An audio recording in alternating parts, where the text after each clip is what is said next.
Understanding the phrase, stretch the note in English.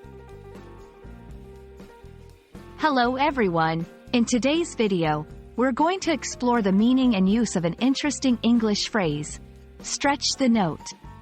This phrase might sound a bit unusual, but it's quite expressive and useful in various contexts. So, let's dive in and learn about what it means and how you can use it in your everyday English. The phrase, stretch the note, is not a literal term but rather a figurative one.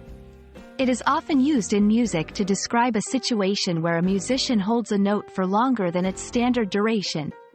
In a broader sense, this phrase can apply to any situation where something is extended beyond its usual limit. This could be time, effort, resources, or even patience. The key here is the concept of extending or prolonging something beyond the norm. To understand, stretch the note better, let's look at some examples. 1. In music, a singer might stretch a note at the end of a song to add emotional impact.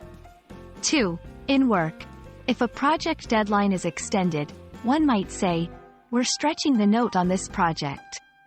3. In conversation, when someone elaborates more than necessary, you could say, he really likes to stretch the note when he tells a story.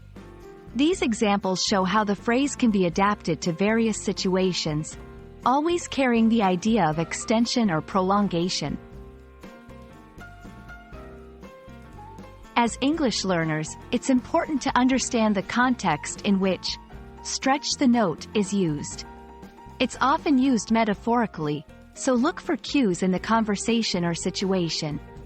This phrase is more informal, so it's best used in casual conversations or artistic discussions, not in formal or academic settings. Listen for this phrase in movies, songs, or everyday conversations to understand its nuances better. That's all for our exploration of stretch the note. I hope this video has stretched your understanding of this unique phrase and added a new expression to your English vocabulary. Remember, language learning is all about picking up these little nuances that make you sound more like a native speaker. Keep practicing, and don't forget to stretch your learning notes beyond the classroom. See you in the next video.